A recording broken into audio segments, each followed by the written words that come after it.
Attention families, are you ready to secure your future with confidence?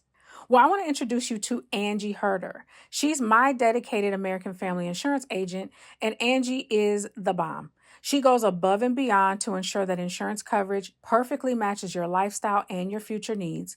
So, from car to life insurance, she's got you covered every step of the way.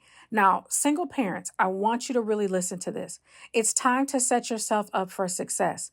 Your family is worth protecting, and Angie is here to help you find the right coverage to keep them safe and secure. So don't wait. Reach out to Angie today and take the first step towards peace of mind. Welcome to Co-Parenting Confessions. I am your host, Alicia Price. And of course, we got to tackle some housekeeping.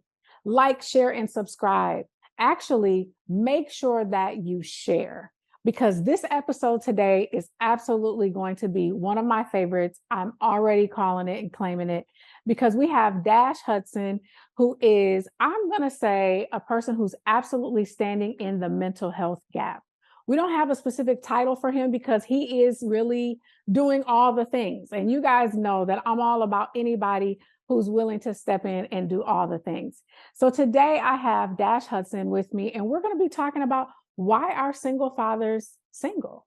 And you know, this is Co-Parenting Confessions. So of course, we're going to talk with Dash a little bit about his own parenting dynamic and tap into what's happening exactly for dads in this space, because we make a lot of assumptions and we want to do away with these assumptions.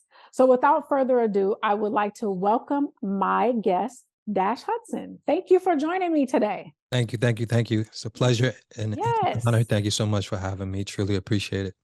I'm so excited. So first and foremost, I have to say, congratulations just on the space that you've created, that you've paved. We're going to make sure that we have your information linked to all of the podcast stuff that we have here, because we want our audience to know who you are also, but you're killing it. Like, you are really, as I mentioned, standing in the gap. The ways that you're talking about mental health and the ways that you're connecting relationship, it resonates with so many people. And why is this work the work that you're doing? Well, first, I always like to say relationships are nothing but human behavior, right? If you show me the problem in a relationship, I'll show you the problem of an individual. And Yes. my method when it comes to social media, I like the medicine and the candy method. When it comes to mental health and you talk about the DSM or you talk about the language of mental health, Yeah. sometimes it's hard to make that algorithm worthy, right? So when you talk about neurological pathways, psychological age regression, when you talk about some of the things outside of the catchy words, like people that Yes. share, oh, he's a narcissist, oh, he's toxic, or you have the popular words that people regurgitate because it's all they know. But at the same time, I like to make, at the same time, this is bigger than just a niche or bigger than just something that I'm doing because it's a wave and it's popular. This is my life as far as being a young man that was molested at 6 years old, growing up in a foster home, mental health facilities, being mentally, physically abused, growing up without a father, not knowing how to write, not knowing how to read, and having my own struggles as a young man and never having the ability or growing up in an environment where it was safe to speak up or let alone speak up. I never had the voice. I never had the voice to speak up for myself. So learning how to articulate my pain, learning how to articulate my childhood as a fully developed man, I love finding unique ways to communicate and not only make it relatable and uh, you know, like, so when you talk about the algorithm, of course, you have certain conversations that live on the algorithm. Yeah. You have certain things that people expect to see. So when I talk about the medicine and the candy method, you may see a piece of my content and just think I'm talking about quote unquote romantic relationships or love. Like, I'm creating a conversation that we could all relate to. Yep. The internet is one big highway, right? So if you was to look at a highway, um, it's either a car you're dreaming about or a car that you have, and it's like those cars pop out to you. So Yep. when we talk about the algorithm, we have conversations that these are the norms, right? Yep. When we talk about love, when we talk about growing, when we talk about accountability, when we talk about the things that we only choose to talk about whenever it's a situation that's forcing us to talk about. But I think Yeah. mental health should be a daily conversation. Love should be a daily 100%. conversation. Yep. Community, unity, safe space. These conversations that are just the every now and then. No, we Yeah. need to be uploading daily, talking daily, communicating daily. And this is what I do, you know? And that's how you're doing it. I love it. So today I want to talk about, and I'm so excited to dive into this conversation because I have a co-parenting consulting and coaching firm, Mm. and we provide one-on-one coaching, parent education classes, as well as supervised parenting time. Many of the families that we work with are actually court ordered to utilize the services that we offer. And so we see a lot of single fathers come into the space that are really feeling defeated about how they arrived at this space. So either the relationship didn't go as planned, there could have possibly been domestic violence involved in the relationship where dad might have been actually been a victim of domestic violence. And we don't often talk about those things. So I say all of that to say I get to experience um, the emotional roller coaster, if you will, of what single fathers go through when they are caring so much about wanting to be a good dad. But they're also coming at their parenting with a lot of baggage from their own childhood. And we oftentimes have to educate and teach people about adverse childhood experiences or their ACEs so that people know what they're operating with and what they're up against and what their children are experiencing. And so when you opened up and just shared, having been molested, having been in foster care, all of the things that you've experienced as an adolescent child or a young man, and then became a father, how much of that trauma, the stress of what you had endured as a child, either made you the father you are or might have hindered the way that you went into parenting? Thank you. And great question. So when we speak about fatherhood, most of the time we say, hey, this is your responsibility as a Mhm. father. This is your responsibility. You have to show up, you have to provide, you have to love, you have to care, you have to connect. Yeah. In the word responsibility itself, it's two words: respond and ability, right? So my personal journey and my son being a major factor to give me access to love. Mm, Before my son, I never had the opportunity to practice love. yep. I never had the opportunity, or I never had the connection inside of myself to understand what I needed to be for myself. Growing up, excuse me, growing up, my mother never allowed me to cry. My mother never allowed me to be vulnerable. She always told me I was acting like a little boy, a little punk, right? So now that I have these negative emotions towards vulnerability and love and connecting, frustration and anger was my only outlet. So when we talk Mhm. about responding to ability, when you become a father, you have to be emotionally available. You have to know how to love. You have to know how to process your emotions. Yeah. So I always say a boy with a low self-esteem grows to be a man with no self-esteem. Hmm. So it was so many things that I had to learn and process with myself to become the kind of father that I am today. And I'm not saying that my situation is every father's situation, Right. but that word responsibility, we have to first take accountability, right? So if I Hmm. ask you, hey, go give me $1 billion out of your bank account, you can't account for money that you don't have in there, right? Yep. So that accountability, when we say, I want to do a better job than my father, right? My father was never there, but I Yep. know how that feels. I used to be a little boy walking down the street, staring in grown men's faces, wondering if I was walking Yes. past my father. And that level of accountability, it definitely impacts you because sometimes that's the reason that a father don't show up. Yep. That fear, that anxiety, and those inner questions and inner conversations of feeling like you are not enough. Yep. Sometimes it is the pressure to make you disappear. Hmm. I mean, so many things you just said that I love. First and foremost, I learned truly what love is when I became a parent. Mhm, The realization that it was absolutely this unconditional. This child could do anything, and I'm here. mhm, I am supporting. And so I love that you make that connection because for a lot of people, before you become a parent, you may not have practiced at what love looked like. mhm. And so that's real. And for a lot of men, that can 100% be the case, right? Where you're told how to emote, you're told how to show up, rather than letting it be this innate feeling that you get to just be supported and expressing. So I love that you share that.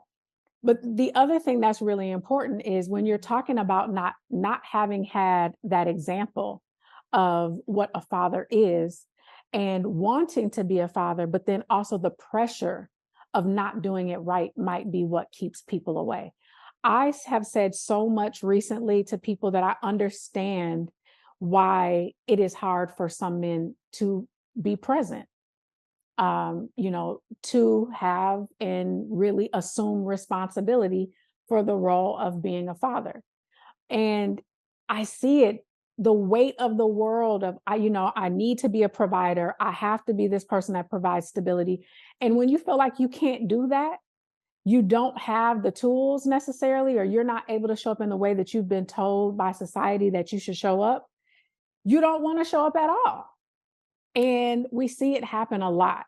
Like, what would you say to a father who is struggling in that space, right? Like, feels this pressure of, I want to be there, but I can't be there in the way that I truly believe I should be. What would you offer him? First and foremost, before you become the father that you inspire to be outside, you have to be the father to yourself inside, right? Mm, So if you say, hey, I want to show up for my son, I want to be kind, caring, committed, compassionate, emotionally available, you have to ask yourself, are you those things for yourself, right? wow. And one of the Yes. things you want to do, you want to hurry up and mess up, Yep. right? And what I mean by hurry up and mess up, sometimes we put so much pressure on being perfect. We Yeah. put so much expectation, not only the world, but for me, nobody put more pressure on me than me Then you. Yep. because I wanted to, I wanted to so, like I always say, I parented my son like I was trying to save myself.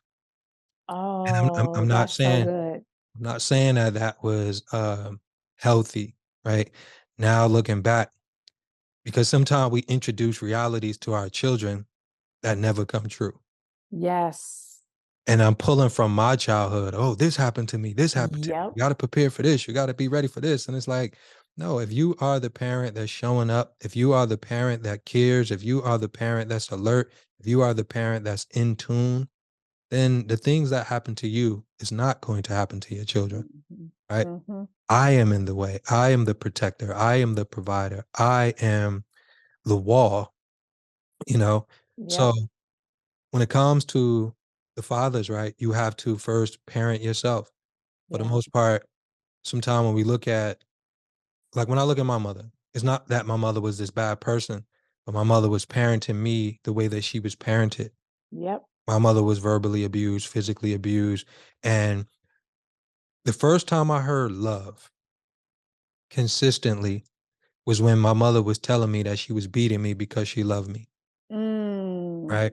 That's the first time I heard love consistently. So love hurts, Yes. you know? So now, and that's one thing for all parents. If you're hitting your children, I want you to think, if you're a father hitting your daughter, telling her you're hitting her or disciplining her because you love her, I Yeah. want you to know that you're introducing a very dangerous game her Absolutely. mentally and emotionally. So now when she get in a relationship and she think that Yep. she is not loved because someone is not hitting her or abusing her or disciplining her, Yep. same thing for a young man. So you have to be very careful as a parent, and we have to make sure that we are introducing love with care. We have to make sure that we are Mhm. introducing love with freedom, with a balance, and provide a safe space. So be the father that you needed. That's the one thing that I did for Yes. myself. You know, I know the pain of not being there. That was one of the things that I knew. Okay, it's one thing to just be there, right? But just being there, Mhm. we have to understand that that is a milestone, but that's not enough. Right. Exactly. You wanna make sure that you are Yeah. there, you wanna make sure that you are in tune, you wanna make sure that you are connected, you wanna make sure that you are empowering your daughter, your son, that you are motivating, that you are inspiring, and you wanna make sure that you are a living example to make sure Mhm. like, with my son, I don't have to say any words. My son could learn just off the way I show up. Yep. Discipline, focus, I operate from a moral compass. So it's not too many things that Imma say to my son that my actions don't Don't. already represent, right? So 100%. you as Yep. fathers, you can't be a contradiction in action, but have all of this discipline with words. So make sure Mhm. that you are the physical, mental, emotional, spiritual parent, and you are the walking example of what you want your children to be. That's so good. I mean, like, end of podcast. But what I love that you said is, parent, be willing to be the parent that you needed. Mhm. And we do hear a lot of times, like, well, my father wasn't there. I didn't have an example. And sometimes, that is a real reality for people. And it is something that becomes a barrier to their ability to have confidence in that role as a parent. But the way that you're saying it is like, I don't necessarily need a model for me to know what I needed and to show up in the way that you're now parenting that little person that missed that support, right? And so then when you're doing that, you're modeling now for your child, um, also. So I think that's amazing. It's 2 things though, and not to cut you off. Yeah, yeah. I had to go through a lot to become the man that I am today. Yep. And so when I tell fathers, you have to parent yourself, Mm-hmm. I had to learn how to love myself. Yep. I had to learn how to see myself. I remember going back to therapy around 2016, 2017. And this was the time like me and my son was traveling the world. My son was on Good Morning America, Dr. Oz, and everything, right? So my Yep. son almost had 3,000 and something pictures. And I realized I had 3 pictures with my son. Mm, I realized, man, if something happened to me, my son wouldn't have memories, any visual connections, because this was powerful and impactful when the therapist told me, she said, "You're still running." mm, So even when I got on the shows, Good Morning America, I turned all of these shows down. Forbes, they wanted me in these shows. They wanted my son on TV shows.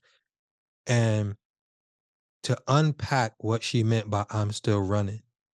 Because when they say Dash Hudson or Mr. Hudson, who are you? What is your story? My story mm, was that little boy trapped mm. inside of me that was still crying. Yep. And it was like an imposter syndrome when I used to watch my son on stage. Even though I contributed to his confidence, his love, and everything that Yes. he became, I still couldn't believe like he That you was had my a role in it. yeah, yeah. It was like, I was Yeah. like, wow, like That is it. That's deep. so you have to do your own work. And that has Mhm. to become the motivation. Like, I want to be the best person for me. I Yep. want to be connected to the highest level of love that I can possibly connect to as a person.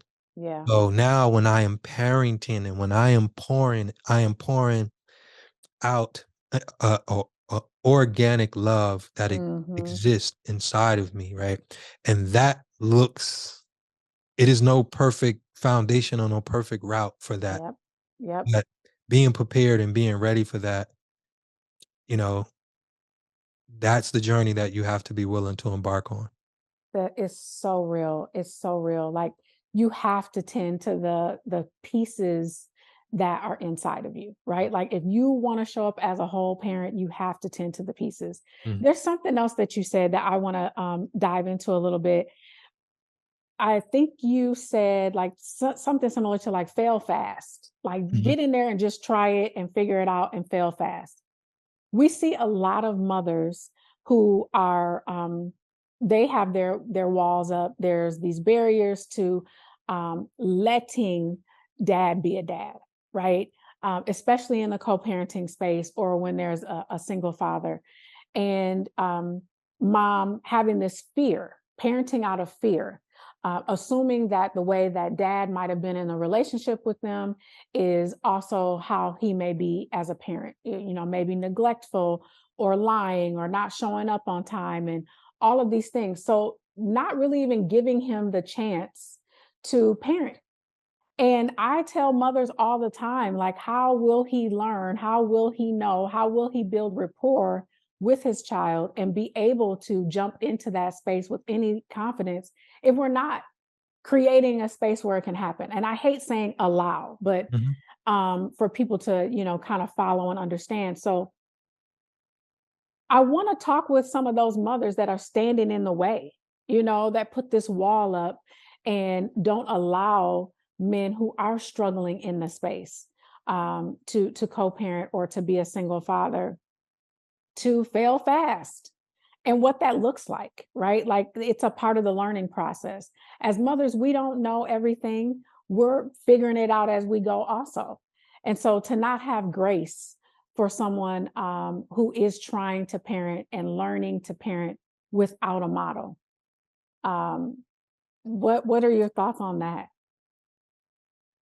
Being that I had the opportunity to grow and develop, me and my son mother, we almost pretty much have a parallel story as far as being Yeah. physically, verbally abused.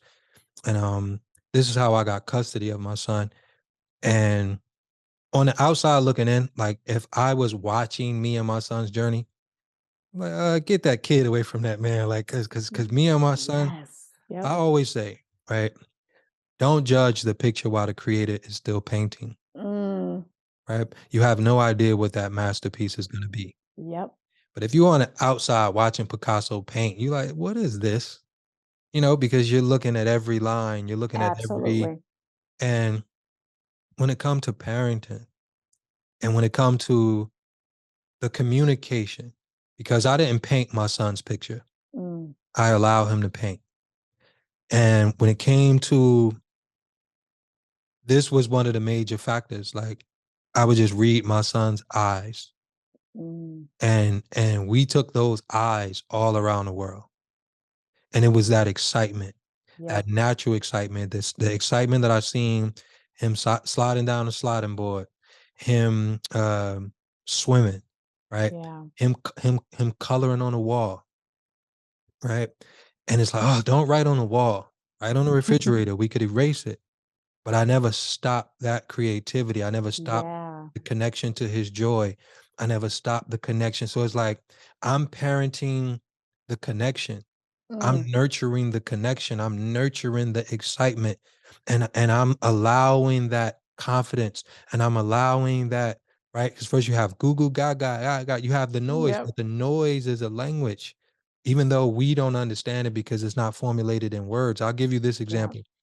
I remember my son used to get in trouble or whatever the case when he first was going to school, because my son was homeschooled from fourth grade Yeah. on. And they're like, oh, he's doing this, he's doing that. And he said, oh, he was being bad today. And I was like, oh, why are you being bad? And why, right? So the teachers, I was like, okay, I was asking them, why are you being bad? Right. So I remember one day I said, what is he doing? Right. Right. Like, oh, he's just talking and he's doing this. And I'm like, okay, so bad is talking. Right. Right? Bad is talking. And I'm like, okay. All right. And that same voice Yeah. in 2 more years or 3 years after that was talking to 20,000 people 20,000 in people. Yep. Tanzania, in Namibia, Johannesburg, right? But if I Yes. allowed that school system to tell me that his talking was looked at as negative, Yep. and if I was the parent to, hey, stop talking in class and stop talking in the house, no, that expression that Hmm. expression. So when we talk about parenting, what are you parenting? What Yeah. are you nurturing? What are you building? What are you pouring into?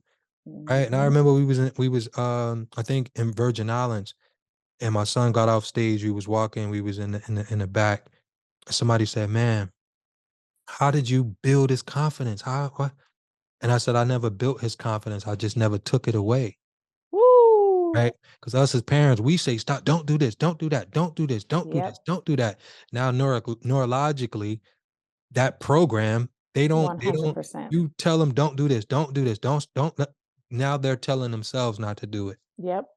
So we have to ask ourselves, what are we parenting? So as mothers and fathers, getting on the same page. First, we have to be on the same page of Mhm. what we and I'll be completely honest.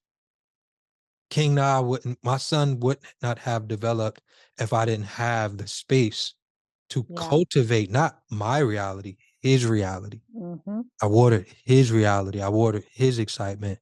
I pulled out his joy. So it wasn't about me painting his picture. It was about me letting him paint, letting him communicate Yes. what was excitement to him. And then Yep. that bond became our connection. I love it so much because even with the topic today of actually talking about why single fathers are single or saying it in that way, and that there's so much that men are holding and carrying, and it's always this notion that someone has to allow them or let them be a father. And the way that you're saying it, I feel like it really simplifies the whole concept of what it means to be of support or be a parent. And it's really like, actually focus on your child, support them to be creative, figure out what, like you said, what you're pouring into them. What are you parenting? What is the end result? What are you trying to see? What kind of life are you trying to see for your child? um, we see so many parents that are parenting out of fear, and like you said, where it's like, based on what happened in your life, the assumption that this is going to happen to your child, or constantly trying to protect them from that, and that might not even be their reality. And I think we see that with quite a few of the fathers that we work with, where their thinking is that I don't want him to be like me, or I don't want him to have some of the experiences that I'm seeing young men have. And so they're parenting as this authoritative, disciplinarian. You need to be tough, and really focusing and leaning into kind of these gender roles. Um, so I love when you mention, like, just pay attention to the individual child, and nourishing their creativity, and what are you trying to do in your role as a parent. So important. In the words of a great philosopher, Nyeeam Hudson, my son once said, children are like refrigerators. They only have what you put in them. Hmm. Right. So Yep. that's what we have to ask ourselves. Like, just as even adults, Yep. feedback. We're feedback from our childhood. The Yes. children are feedback. Their feedback from every encounter, their feedback from every moment, their feedback from every story, their feedback from every interaction. You have Yep. to understand every day you are making a deposit. So now when your children like withdraw your actions and show Yep. you yourself, don't be like, oh, where you learn? Yes, children will, school, Right. different things and different influences, but you want to make sure that you are imprinting and impacting. Let me tell you the story. Yes. And this is new, but so I want to tell you the story about a 19-year-old that ran back into like a bad, bad, bad fire. Mm, It was late in, well, early 4 in the morning. Um, it was a long, long battle. Two different fire departments. So they finally, after almost 5, 6 hours of finally controlling or trying to maintain this fire, it was a young man that ran back in the mm, building, you know, ran through the tape, ran through the police officers. And, one of the police officers chased him back in the building, and one of the firemen, after a while, the police officer had the young man over his shoulder. mm, He almost died going back in the building. And while he was in the one of the apartments that he was raised in, he yelled, can you please grab the red chair, mm, right?" And everybody is like, "What is going on?" Right? And he was saying he was going back in for his grandmother, but his grandmother died 3 years before the fire, right? So long story short, about a week when the young man started to come back and talk and communicate, I asked him what was wrong. Why did you go back in the building? You could have died. he said he went back in the building for the chair that Mm, his grandmother used to sit on. Literally, she used to sit on a chair so much that her imprint yep, was was in left that chair. in the chair. And that was his only connection to his grandmother. And he was willing to risk his life Mm, to have a memory of her wow. memory, right? So for all the parents out there, when we talk about leaving an impact, Hmm. right? Or leaving something behind, because every day is feedback, Yep. right? So even though that's a dramatic story, But it's so real. I yeah. see it, Dash. Like literally, there are so many parents that we're working with who, and also, I mean, as a sidebar, the connection to grandma. Mm, I see this a lot with men, especially Black men, that there's something about the connection that they have with their maternal grandmother. Like there's a love that maybe I didn't necessarily get from my mom, or when my mom wasn't focused on me, paying attention to me, or maybe there's some form of verbal or physical abuse that came from mom, but my grandma saved me. I didn't necessarily have my father in the house, but my grandma prayed for me. mhm. My grandma, held me to her bosom. We hear the grandma's hands type of stories all the time. Do you hear that a lot in like the clients that you work with, or men that you might encounter and work with, that they have like this maternal connection, or this longing to be with their grandmother? Not often. Yeah, not often. Yeah. It's been coming up so much in our work. Like it's amazing how often I'm hearing that. Like the only person that ever had my back was my grandma. My grandma was the one who, hugged me and held me when I was sad. And so I want to look a little bit more into that, when it comes to kind of these relationships. I But just think yeah, grandma is mom with more information. yeah, yeah. But at the same time, that doesn't mean that grandma wasn't mommy to mom. Yep, But yep. now she has the wisdom. It's just like my younger sister didn't get the mother that I got. Thank you. So many. I watch my mom be so calm, so nice, and it's like, no, my mother grew. My mother, Right. you wouldn't have got away with that. But like when you think about even going to the library, because I call like our grandparents libraries, Yes. and it's a wisdom there, right? And they have a living, walking, breathing wisdom, and Hmm. that is your lineage in real time. You can go back and have so much access to information. Yeah. And I think is that it's the yearning for that information, for that Yep. guidance. Even me, Yep. like I'm the first father in my bloodline to heal absent fathers in my bloodline. Mm. My father didn't have a father.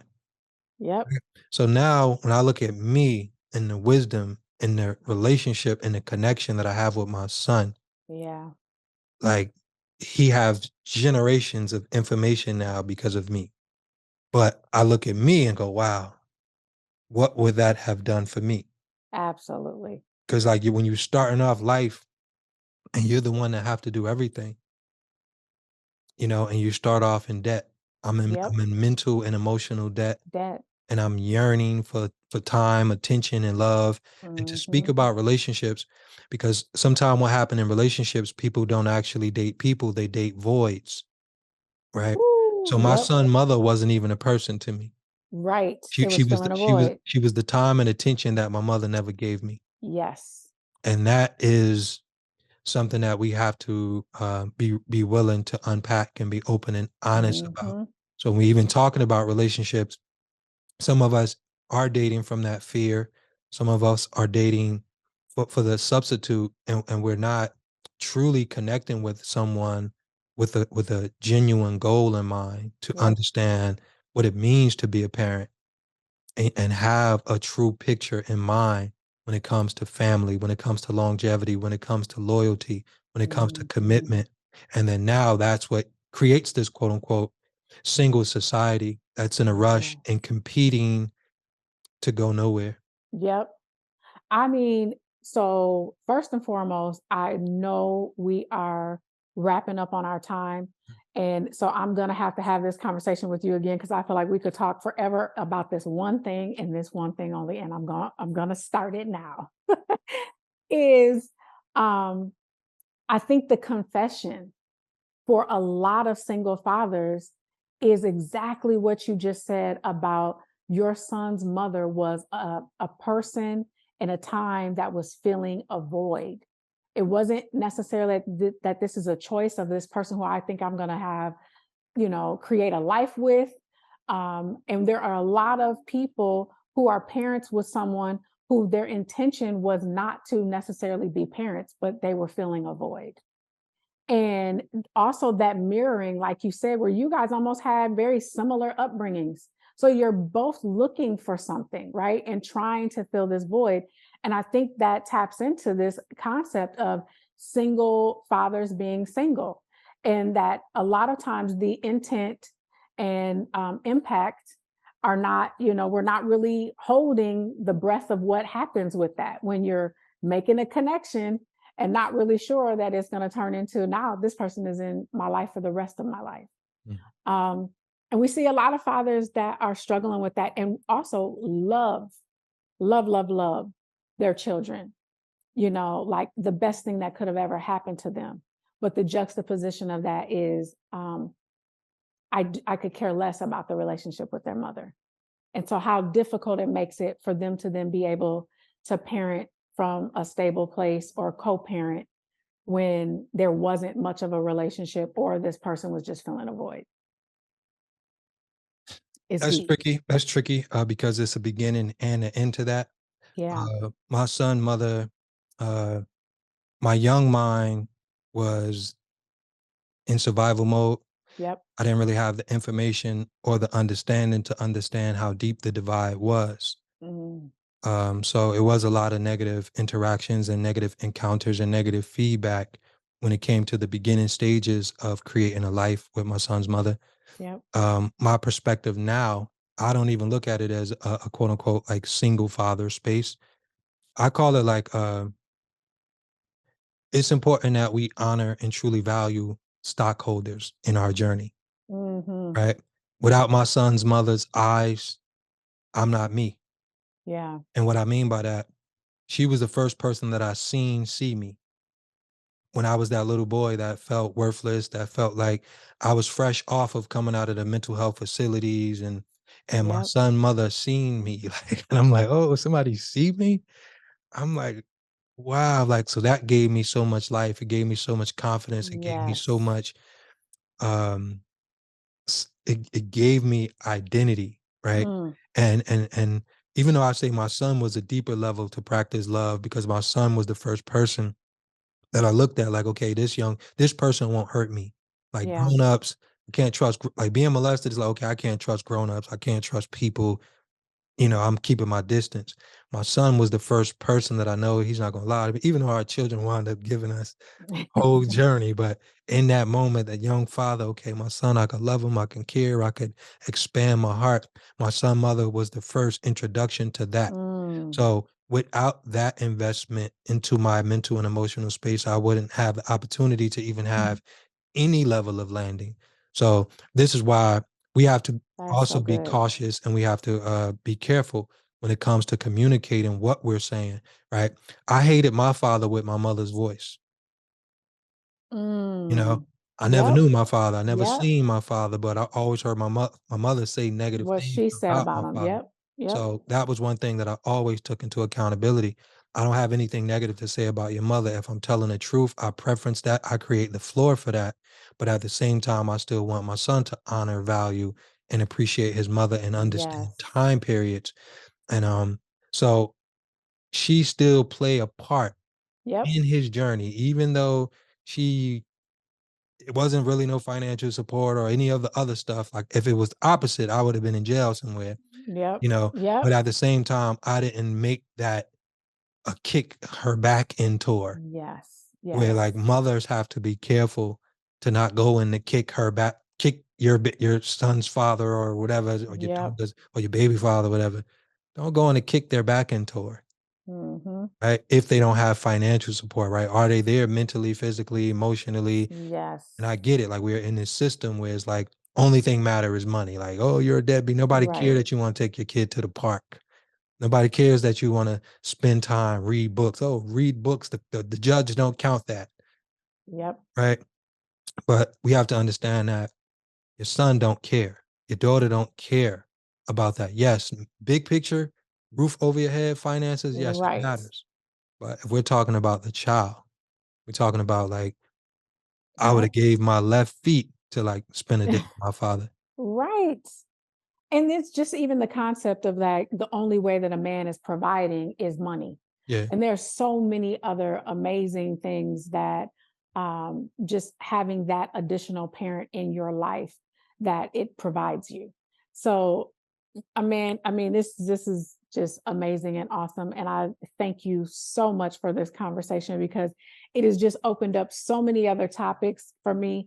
But I love to just end on that note where you're saying the woman who you have the child with was possibly the first person that saw you or saw you.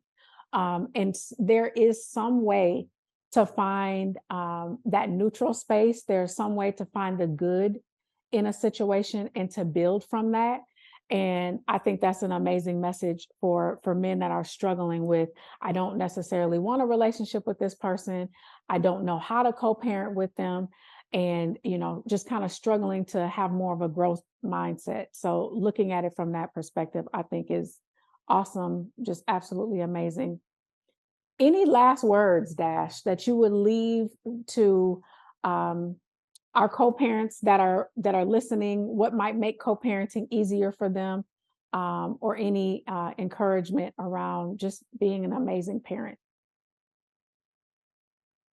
Uh, uh I'll say this. You can't throw a caterpillar in the air and force it to fly, right? Yep. Growth takes time. And a lot of us are afraid to be uncomfortable. A lot of us are afraid to go Yep. through those dark phases, right? But there's no butterfly without it. So Yes. we have to value the cocoon phase of our journey, whether that's with ourselves or with another person. Um, Sometimes we put so much pressure on people on the outside that we don't understand that we're going through the same journey with ourselves. Yep. So understanding that I am you, you are me, and we have to have that patience and grace for one another. And when we're talking about building and developing, growing other humans, Hmm. whether they seem far, you have to understand that your son will be someone's husband, your daughter Yep. will be someone's wife, someone's mother. So invest in that part of them and understand that that is the job. The job is not to like outdo your ex or your ex-husband, like Right. all that chaos and confusion. Your children have nothing to do with failed Yep. relationships, right? Yep. So focus on the most important relationship, focus on the most important investment, and that is the mind and heart of your children. That's so good. Even to piggyback on what you just said, children have nothing to do with failed relationships. And I'm going to add to that, children have nothing to do with failed relationships, and children cannot save relationships. And so we need to stop putting so much pressure and strain on our children to hold what might be fragmented in our ability to co-parent or what our family dynamic looks like, and let them be children that we're cultivating and we're supporting, to break some of the cycles. um, Dash, I want to thank you for being here today.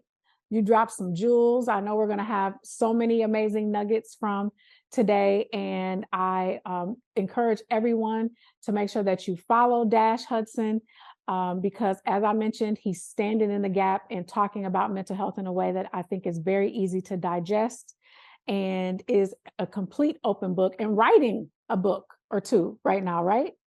I have a couple, man. I keep stopping and Okay. starting, and but I have a couple. I have some amazing stuff, and so I just want to get this stuff done. And Yes. I always say you can't hold on and jump at the same time. So I am jumping in the air. I'm in the air, and the Yes. work is coming. Do it. Do it. Jump. Last, I will leave since we're talking about writing a book. If you have not already checked out Monetize Your Mess, the course, please make sure you go and check it out. It is my course where I am helping you to write your own book. And as you know, I am doing this business and doing this work from my co parenting space. And that was my mess. And I've learned how to master that situation successfully. And I turned that story into a book that then grew into a business. So if you are interested in learning how to monetize your mess, check out the Monetize Your Mess course. And again, like, share, and subscribe to Co-Parenting Confessions. That's it. Bye-bye.